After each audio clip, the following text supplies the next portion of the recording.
Hey there, guys. So I wanted you to have this BE or contrast enema explained to you for you to review while we're doing the comps on this week. So here is our PowerPoint that I'm going to upload to Blackboard. So you will have it. So the contrast enema, also nicknamed the barium enema, BE, because that's what we usually will be using. We don't always use barium. We can use water soluble. So the formal name for it by the registry is a contrast enema. They're a lower GI study to see the colon.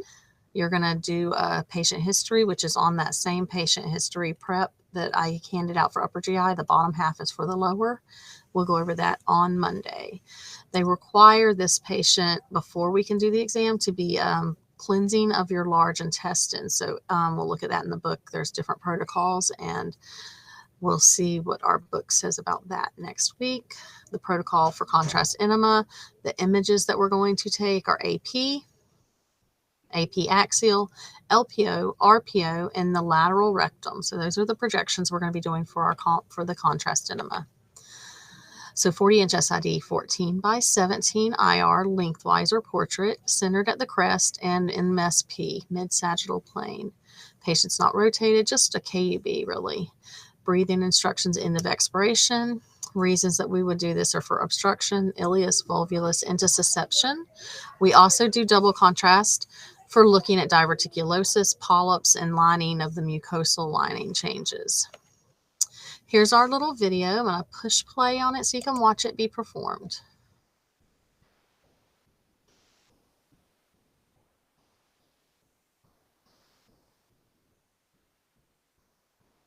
It's our left marker being put on there. Now you see us shielding the thyroid. I'm not going to have you guys do that. Finding the breast, 14 by 17 portrait.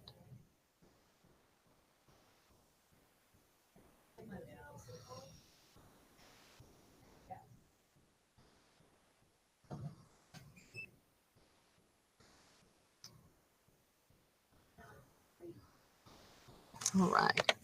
So here's what the x-ray is going to look like. It's going to be just like a KUB, except for now we can see the outline of the colon. This is a double contrast, so we have some air and barium all spread out, and the colon sits at different levels in the body. Some is more superior, some is more anterior.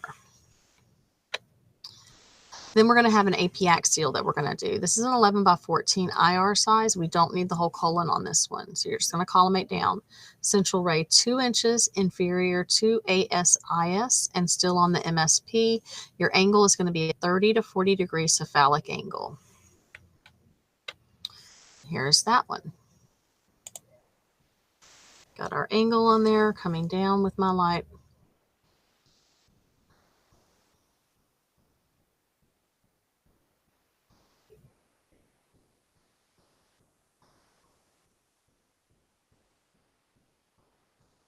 Marion.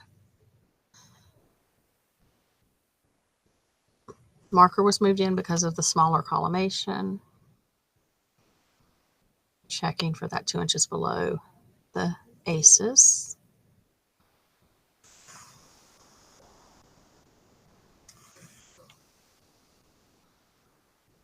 And you can see that weird beam divergence of the light looking weird. All right, so this shot, it elongates the sigmoid colon. That's what we're looking at there. You can see this little area of the sigmoid that's normally curly, stretched out, the rectum and the tip of the BE balloon blown up. Then we're going to do both obliques, LPO, RPO. This is back to a 14 by 17. It's getting the whole colon. One is going to be a little higher than the other because of the liver.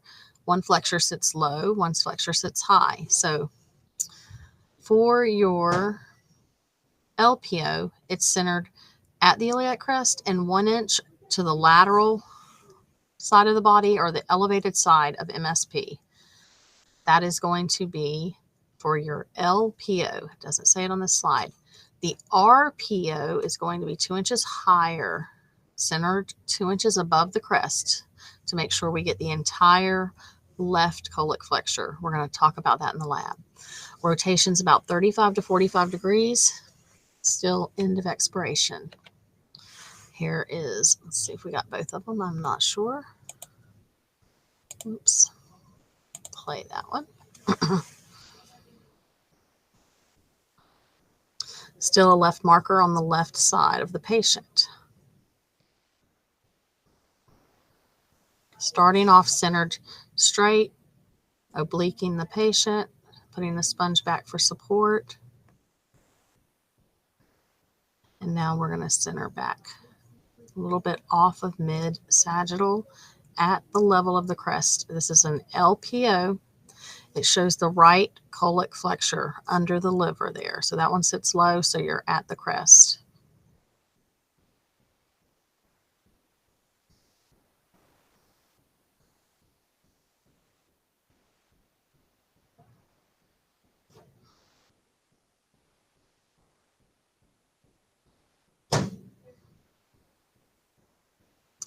Now I'm just straightening out the whole body so I can get it to where it needs to be.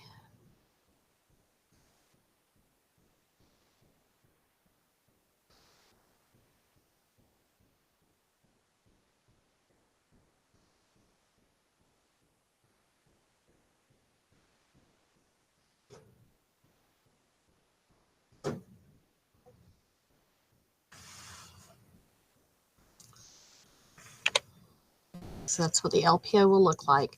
So when we're looking at the flexure, we're talking about this curve of the colon. It normally kind of overlaps itself. So we oblique them to uncurve it. See how this one's kind of going back behind itself on the other side? This is the LPO, shows the right side, the right flexure. All right, this should be the other one.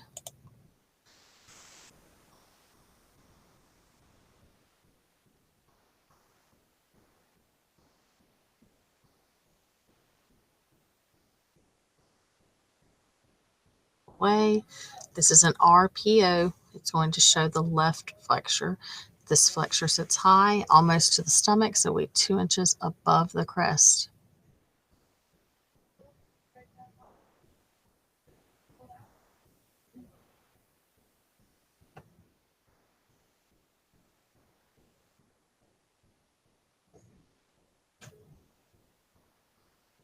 All right, so that's the end of that one. Now here's what the RPO looks like. Now we can see the flexure on this side all the way around. See how much higher it sits. Oh my, left colic flexure for RPO. Last one is the lateral rectum. It's a smaller shot. We're just getting the end of our barium minima tip in the lateral rectum projection.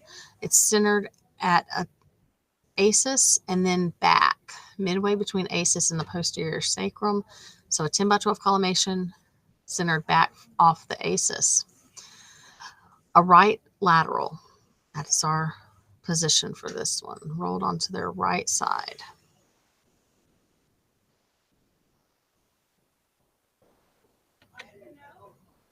Okay, we're going to watch the video.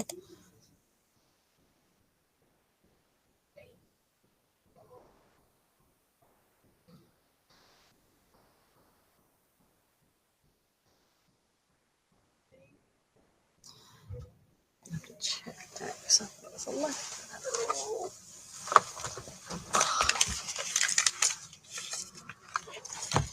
lateral. All right. Yeah, I think it's a left lateral. I'm so sorry. I was like, in my head, as soon as I said that, I didn't feel like it was right. Might have to redo this video because that is definitely a right lateral that I put her in. Hey, Miss Love. 1 second. I'm doing a video. Oh, sorry. Hold on. Let me end it. All right, guys. I will talk about that more in the class. Let me just get this video stopped.